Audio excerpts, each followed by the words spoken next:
नमस्कार। कहानीमाला में आप सभी का हार्दिक स्वागत है। आशा करता हूं कि आप सभी सपरिवार कुशल होंगे। कहानीमाला में आइए आज सुनते हैं विष्णु प्रभाकर की महत्वपूर्ण कहानी तुम मेरी माँ हो। वायुयान निरंतर तीव्र गति से आगे बढ़ रहा है। ऊपर नील गगन है, बीच में नाना रूप धारण किए मेघमालाएं कहीं शुभ्र श्वेत रंग के हिमखंड जैसी फैली हुई हैं। उनके ऊपर पड़ती धूप उन्हें और भी उज्जवल बना देती है। कहीं तीव्र गति से आक्रामक रूप धारण किए काली घटाएं पास आती दिखाई देती हैं। तभी एकाएक तीव्र झटका लगता है। वायुयान ऊपर उठ जाता है। सघन मेघमालाएं तरल वायु में परिवर्तित होकर नीचे रह जाती हैं। यह सब देखते हुए अन्ना पाउला ने जाने कब उनसे मुक्त होकर मस्तिष्क में उठते नाना रूप विचारों में खो गई। नाना रूप मानव मूर्तियां तेजी से उसके सामने उभरती हैं और उतनी ही तेजी से पीछे छूटती चली जाती हैं। इस प्रक्रिया में न जाने वह कब सुदूर भूतकाल में भटक गई, जहां रह रहकर अनेक स्मृतियां उसके मानस पटल पर उभरती और उसे बेचैन कर जाती। वह अपनी मां से मिलने जा रही है, उस मां से जिसके शरीर के अंश से उसका शरीर निर्मित हुआ है, जिसकी धमनियों में बहने वाला रक्त उसकी धमनियों में बह रहा है। उसने कहीं पढ़ा था, मां तो आकाश है, आकाश जहां सूर्य है, चंद्र है और है नक्षत्र मंडल, जीवनदायी जल है और कुछ क्षणों के लिए सहसा वह कहीं खो गई। उसे मां के बारे में बहुत कुछ पता था। मां जो हमें गिर गिर कर उठना सिखाती है, चलना सिखाती है, उसी मां के पास तो वह रहती थी। पर अचानक एक दिन जब वह 7-8 साल की थी, उसके पिता ने उसे बताया, बेटी तू जिसे अपनी मां मानकर इतना प्यार करती है और बदले में वह भी तुझे मां का प्यार देती है, वह तेरी जन्मदात्री मां नहीं है। तेरी जन्मदात्री मां सुदूर भारत के एक प्रांत गोवा के एक गांव के छोटे से घर में रहती है। उसने सुन लिया, पर उसे सहसा विश्वास नहीं आया। वह फिर अपने खेल में लग गई, लेकिन वह बात तो उसके मस्तिष्क में अपना स्थान बना चुकी थी। बीच बीच में जैसे बिजली कौंधती हो उसके मन में प्रश्न उभरता, विशेषकर जब उसकी यह मां उसे प्यार कर रही होती तो उसके अंतर में सहसा एक आवाज उभरती, यदि यह मेरी मां नहीं है तो मुझे इतना प्यार कैसे करती है, और जो मेरी जन्मदात्री है वह कहां है, कैसी है, उसने मुझे अपने पास क्यों नहीं रखा। सहसा वह मौन हो गई। इस प्रश्न का उत्तर तो वह जान चुकी है और उस पर उसे विश्वास भी हो गया है। पता नहीं इस मां शब्द में क्या आकर्षण है। वह धीरे धीरे पागल हो उठी अपनी उस जन्मदात्री मां को देखने के लिए। उसे याद है, आज भी जब वह कुछ बड़ी हुई तो उसे इस बारे में पूछते हुए बहुत गुस्सा आया था। उसने अपने पिता को पीट दिया था। उन्होंने उससे यह बात क्यों छुपाए रखी अब तक। और इसी प्रक्रिया में उन्होंने एक दिन मुझे सब कुछ विस्तार से बताया था कि मेरी जन्मदात्री गोवा की रहने वाली भी नहीं थी। वह श्रीलंका में रहने वाले एक गरीब डच परिवार की बेटी थी। उस समय श्रीलंका पर डच लोगों का अधिकार था। उसका परिवार बहुत गरीब था, लेकिन वह बहुत सुंदर थी। उसके पड़ोस में ही गोवा का एक दंपत्ति रहता था। वह जानता था कि यह परिवार इस सुंदर कन्या का पालन पोषण नहीं कर सकता, इसलिए उन्होंने उसे गोद ले लिया। और जब वह परिवार गोवा लौटा तो वह भी उनके साथ गोवा आ गई। लंबी कहानी है। बालिका किशोर हुई। किशोर कन्या ने यौवन की दहलीज पर पैर रखा। उसी के साथ निखर उठा उसका रूप। यौवन के साथ साथ वह भी अंगड़ाई लेने लगा था। उस समय गोवा पर पुर्तगाल का शासन था। वह छोटा सा समुद्र तटीय प्रांत पुर्तगाल के सैनिकों से भरा हुआ था। यौवन और सौंदर्य यदि मुक्त हो जाए तो क्या नहीं हो सकता है। वह सैनिकों के चक्रव्यूह में फंस गई और एक दिन उसके और मेरे पिता के बीच के संबंध बहुत सघन हो उठे। उसी प्रक्रिया में मेरा जन्म हुआ। सोचते सोचते सहसा अन्ना ने बाहर की ओर देखा। बादल अब नहीं थे, निपट नीला आकाश कितना सुंदर लग रहा था। विमान में सहसा चाय आ जाने से हलचल मच उठी थी। वह सहज हो पाती कि उसके पति ने धीरे से उससे कहा, उठो, चाय आ गई है। उसने अचरज से उन्हें देखा और बस मुस्कुराती रही, कुछ भूलने का प्रयत्न करती रही और धीरे धीरे चाय का घूंट भी भरती रही। उसके मस्तिष्क में फिर कुछ घटनाएं तेजी से घूमने लगी। उसे कुछ याद नहीं। तब वह कुछ भी तो नहीं समझती थी, सब कुछ सुना है उसने। उसकी वह स्वच्छंद वृत्ति वाली माँ उसकी देखभाल नहीं कर सकती थी। वह अपने भारतीय दादा दादी की गोद में पलकर ही बड़ी हुई थी। जब वह 2 वर्ष की भी नहीं थी कि भारतवासियों ने गोवा को पुर्तगाल के चुंगल से मुक्त करा लिया। वह अब भारत का स्वतंत्र प्रांत था। तब अपने देश जाते हुए उसके पिता ने सोचा कि मेरी जन्मदात्री मेरा पालन पोषण नहीं कर पाएगी, मैं इसे अपने साथ पुर्तगाल ले जाऊंगा। और उसके लिए उन्होंने बाकायदा कानूनी कार्रवाई करते हुए अंततः मुझे अपने साथ ले जाने का अधिकार प्राप्त कर लिया था। मां को इन बातों की बहुत चिंता नहीं थी। दादा दादी अशक्त हो चुके थे, इसलिए एक दिन उसने अपने को पुर्तगाल में पाया और फिर वह पुर्तगाल की ही होकर रह गई। वायुयान तीव्र गति से आगे बढ़ रहा है। कभी शुभ्र श्वेत मेघों के बीच से गुजरता है, कभी तीव्र गति से आगे बढ़ते हुए बुरी घटनाएं उसे घेरने की चेष्टा करती हैं, पर चालक तो ऊपर और ऊपर उठ जाता है। वहां वही नीला आकाश, नीचे चारों ओर फैली धूप। वह देर तक इस वातावरण में आगे बढ़ता है। इस सारी प्रक्रिया में विचारों का एक तुमुल नाद निरंतर उसके अंतर में गूंजता रहता है। सहसा वह वर्तमान में लौट आती है। यह सोचते हुए मैं मां के पास जा रही हूं। वह मां जिसने मुझे जन्म दिया था, बहुत बहुत सुंदर थी वह। मेरे परिवार वाले कहते हैं मैं भी सुंदर हूं। क्या मैं अब अपनी जन्मदात्री मां के उसी सुंदर रूप को देख पाऊंगी? कैसा है यह मां शब्द, जिसको मैंने देखा नहीं, जिसकी ममता का स्पर्श मैंने पाया नहीं। उसी को देखने के लिए मैं कब से भारत आने के सपने देख रही थी, पर पिता के घर में रहते हुए यह संभव नहीं हो सका, हो नहीं सकता था। लेकिन शादी हो जाने के बाद मैंने अपने पति को सब कुछ बता दिया, कुछ भी तो नहीं छिपाया। सारी कहानी सुनकर वह मुस्कुराए, बोले, सचमुच तुम्हारी कहानी बहुत करुणाजनक है। हम प्रयत्न करेंगे उस मां से मिलने का। और उन्होंने बड़ी ईमानदारी और बड़ी तन्मयता से यह प्रयत्न किया। तब हम लोग फिनलैंड की राजधानी हेलिंस्की में आ बसे थे। मेरे पति को वहीं काम मिल गया था और कुछ दिन बाद मुझे भी किंडरगार्टन में काम करने का अवसर मिल गया। तब एक दिन मैंने दृढ़ स्वर में अपने पति से कहा, अब हम गोवा जाएंगे। और मेरे पति, जो सचमुच मेरे जीवन साथी थे, मुस्कुराए। सब प्रबंध हो गया, बस टिकट आने बाकी हैं। और सचमुच अब मैं भारत पहुंच गई हूं तथा गोवा जा रही हूं। वहां मेरी जन्मदात्री मां रहती है। ओह जन्मदात्री मां, कैसा है यह तेरा आकर्षण, तेरी ममता। तूने ही तो मनुष्य को सभ्यता के शिखर पर पहुंचाया है। इसलिए तो मैंने और मेरे पति ने अनथक परिश्रम करके साल्वेशन आर्मी के द्वारा तेरा पता लगाया, तुझे पत्र लिखा, उत्तर भी मिला, तुम आ सकती हो। अन्ना जैसे जैसे अपने गंतव्य की ओर बढ़ रही है, वैसे वैसे उसकी बेचैनी भी बढ़ रही है। कैसी होगी मेरी जन्मदात्री माँ, कैसे प्यार करेगी, रोते रोते आतुर हो उठेगी मुझे अपने में समाने के लिए, जैसे मैं आतुर हूं उसे देखने के लिए। किसी कवि ने कहा है, जैसे गंगा स्नान के बाद पवित्र हो जाता है आदमी, वैसे ही मां के स्पर्श मात्र से भर उठता है तन मन प्यार से। सोचते सोचते अन्ना पाउला बहुत दूर चली जाती है। बीच बीच में उसके पति उससे बातें करते हैं।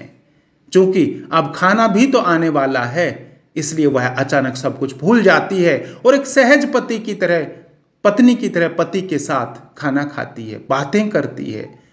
उनके अभी कोई अपना बच्चा नहीं हुआ है, इसलिए अन्ना का सारा आकर्षण जन्मदात्री मां में केंद्रित हो गया है। भगवान हर समय पृथ्वी पर नहीं आ सकते, इसलिए तो उन्होंने मां को अपना स्थानापन्न बनाकर भेजा है। तभी तो इतना आकर्षण है इस मां शब्द में। मां स्वयं भगवान है। वह फिर विचारों में खोने लगती है। उसका पति उसे झकझोरता है, अब तैयार हो जाओ, हम पहुंचने वाले हैं। कहां? गोवा, तुम्हारी मां के पास। मां के पास? गदगद हो उठती है वह यंत्रवत, पर दूसरे ही क्षण वह फिर विचारों में डुबकी लगाने को होती है। लेकिन अब समय नहीं है। उसका पति गोवा की प्रकृति को देखकर मुग्ध हो रहा है। कैसा सुंदर है यह देश।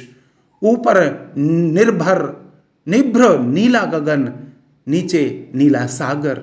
कभी लहरें तीव्र होकर तटों से टकराती हैं, शोर उठता है, लेकिन दूसरे ही क्षण वे सब उसकी तरफ लौट जाती हैं। यहीं से तो वैज्ञानिक और खोजी लोग दक्षिण ध्रुव की ओर जाते हैं। फिनलैंड उत्तरी ध्रुव के पास है और गोवा दक्षिण ध्रुव को जाने वाला मार्ग है। दो विभिन्न संसार, दो विभिन्न संस्कृतियां, लेकिन मनुष्य तो एक ही है। संसार बदले, संस्कृति बदले, पर मनुष्य और उसके पारिवारिक संबंध कभी नहीं बदलते। सारे संसार में मां का एक ही अर्थ है, वही अर्थ तो उसे खींच लाया है यहां तक। तभी सहसा परिचारिका की आवाज गूंजती है, कुछ ही क्षणों में हम गोवा पहुंच जाएंगे, कृपया पेटियां बांध लीजिए। गदगद हो उठी अन्ना पाउला, अब मैं मां के पास पहुंच जाऊंगी। वही मां जिसकी मुझे कुछ याद नहीं, लेकिन जिसका निर्विकार आकर्षण मुझे पागल किए हुए है, क्योंकि मेरी रगों में इसी मां का रक्त बह रहा है। मैं उससे प्राकृतिक रूप से जुड़ी हूं, कितनी भी दूर चली जाए सदा जुड़ी रहेगी। उसी मां को मैं अपनी आंखों से देखूंगी, उसे प्यार करूंगी, उसे छू सकूंगी, और वह भी मुझे अपनी छाती से चिपटाकर इतना रोएगी। आंसू प्यार का प्रतीक ही तो है। उनका वायुयान तीव्र गति से नीचे उतरता हुआ धरती पर दौड़ रहा है। गति धीरे धीरे कम हो जाती है और अंततः वायुयान रुक जाता है। उसके अधिकारी हमें अलविदा कहते हुए हाथ जोड़कर खड़े हो जाते हैं। वे भी मुस्कुराते हैं, उन्हें धन्यवाद देते हैं और नीचे उतरते हुए चले जाते हैं। सारी औपचारिकताएं पूरी होने में कोई परेशानी नहीं हुई, क्योंकि उनके पास कुछ भी आपत्तिजनक नहीं था। बाहर आकर वे टैक्सी लेते हैं, कोई परेशानी नहीं होती। कैसी शांति है, कैसा वातावरण है। यही सब देखते देखते वे अंततः कुछ देर बाद अपने गंतव्य पर पहुंच जाते हैं। एक छोटा सा सुंदर गांव, नाम है बारदेज। प्राकृतिक दृश्य बहुत सुंदर हैं। यहाँ के नाना रूप स्त्री पुरुष, उनमें संपन्न भी हैं, असहाय भी। अन्ना सबको गहरी दृष्टि से देखती है। वह ढूंढना चाहती है अपने अस्तित्व को। इसी वातावरण में तो उसने अपने प्रारंभिक जीवन के 2 साल बिताए थे। 2 साल का वैसे क्या अर्थ होता है, पर उसके पूरे जीवन के लिए एक अर्थ है उनका, क्योंकि उसकी जड़ें तो यहीं पर हैं। कोई कभी अपनी जड़ों से मुक्त हो सकता है क्या? लो, अब वह उस घर के सामने है जिसमें उसकी मां रहती है, जहां उसका शेष वह मुस्कुराता था। लेकिन इस समय उसके अंतर में तो विचित्र तूफान उठा है। वह पागलों की तरह टैक्सी से उतरकर द्वार की ओर लपकती है। तभी उसके सामने समय से पहले वृद्धा हुई एक जर्जर, एक एल्कोहलिक मां आ खड़ी होती है और लड़खड़ाती हुई आवाज में पूछती है, तुम अन्ना हो? अन्ना पाउला, मेरी बेटी। अन्ना हतप्रभ टकटकी लगाए उसे देखती है। यह है मेरी मां, यह। उस क्षण में न जाने कितने युग बीत जाते हैं। दूसरे ही क्षण वह दौड़ती हुई जाकर जर्जर वृद्धा से लिपट जाती है। हां, मैं हूं अन्ना, तुम्हारी बेटी। मेरे शरीर की धमनियों में तुम्हारा ही रक्त बह रहा है। मेरा शरीर तुम्हारे शरीर का ही अंग है। अन्ना शायद इतना कुछ नहीं कह सकी थी। वह तो केवल भाव विहल थी, लेकिन उसके जन्मदात्री उतनी ही अलिप्त है। वह यंत्रवत उसके शरीर पर हाथ फेरती है। तुम मेरी बेटी हो, मेरी बड़ी बेटी। तुम्हें तुम्हारा बाप मुझसे छीन ले गया था। हाँ हाँ माँ, मैं वही तुम्हारी बड़ी बेटी हूँ, तुम्हारी जाया, तुम्हारा रक्त। मैं तुमसे मिलने, तुम्हें लेने आई हूँ। उसकी माँ के दूसरे पति भी तब तक वहां आ गए थे। वह उतने ही अल्कोहलिक हैं पर संज्ञाहीन नहीं है। उसे समझाते हैं, तभी मां पर जैसे दोहरा पड़ता है। वह रोते रोते विहल होकर उसे छाती से चिपटा लेती है, लेकिन दूसरे ही क्षण उसे अलग भी कर देती है। तभी एक किशोर और एक किशोरी वहां आते हैं। वे अन्ना के सौतेले भाई बहन हैं। वह बड़े प्यार से उनसे बातें करती है। वे चकित भी हैं और खुश भी। उनसे मिलने उनकी बहन आई है। तब तक और भी स्त्री पुरुष वहां घिर आते हैं। उनमें वे भी हैं जिन्होंने अन्ना को 2 वर्ष की आयु में खिलाया था। उनके साथ वह किलकारी मारती थी। वे उसे देखकर बहुत खुश हुए। वह इतनी बड़ी हो गई, माँ जैसी सुंदर है। कैसे सुंदर कपड़े पहने हैं। उसका पति कैसा गबरू जवान है और कैसा प्यारा। जरूर उनके पास बहुत पैसा होगा, लाए भी होंगे अपने साथ। और अंततः अपनी सारी उत्सुकता पैसे पर केंद्रित होकर रह जाती है। अन्ना उनके प्रश्नों का बड़े प्रेम से उत्तर देती है। वे पूछते हैं, तुम दोनों तो अच्छी नौकरी करते होंगे, खूब कमाते होंगे, तुम्हारी माँ को तो सब कुछ पीने में खर्च कर देती है। अन्ना पाउला के भीतर तो एक आग प्रज्वलित हो उठी है। उस वातावरण में उसका दम घुटने लगता है, पर वह आश्चर्यजनक रूप से अपने पर काबू पा लेती है। सब लोग अंदर आते हैं और फिर नाना रूप बातें, सुख दुख की बातें, परिवार से परिचय की बातें। इसी तरह 3 दिन लोगों से मिलने जुलने और उन स्थानों को देखने में बीत गए जहां उसके पिता का परिवार रहता था।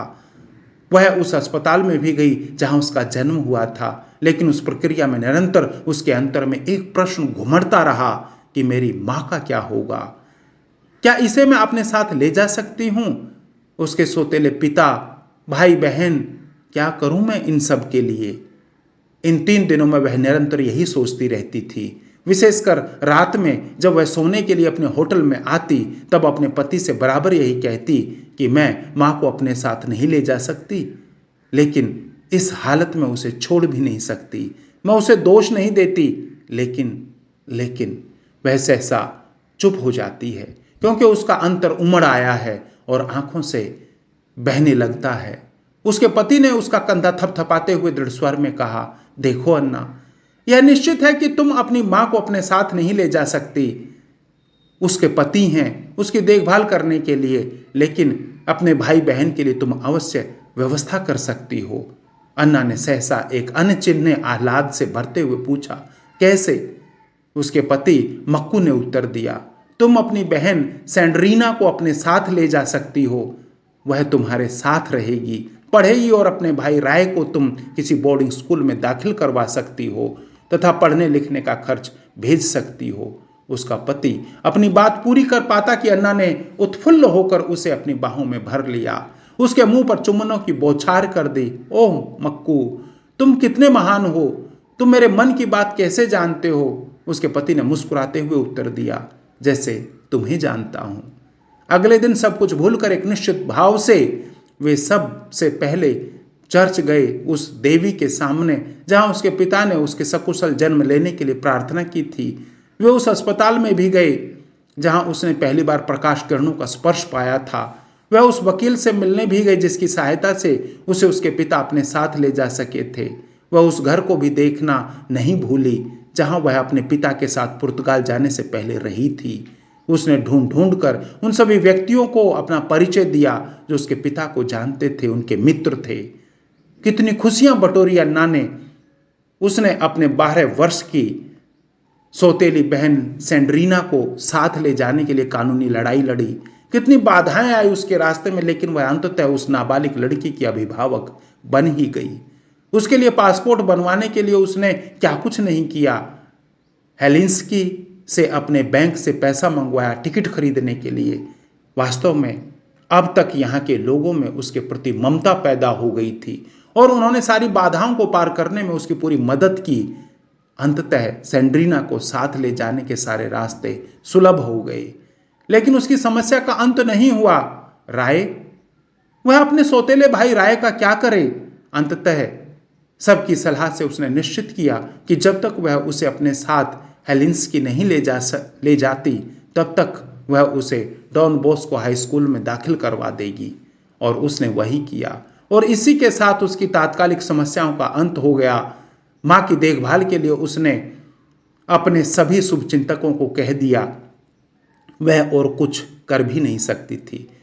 उसका मन बार बार भर आता। जिस दिन उसने अपनी सौतेली बहन सैंड्रीना के साथ अपनी माँ और सौतेले पिता से विदा ली, उस दिन उसके अंतर में गर्व की लहरें उठ रही थी। यद्यपि वह माँ के लिए वह कुछ नहीं कर पाई थी जो वह करना चाहती थी, पर माँ के बच्चों के लिए उसने वह कुछ किया जिसकी कल्पना वहाँ के लोग भी नहीं कर सकते थे। एक भीड़ उमड़ आई थी उसे विदा देने के लिए और वह भाव विह्वल रोती हुई हवाई अड्डे के अंदर भागती हुई चली गई थी।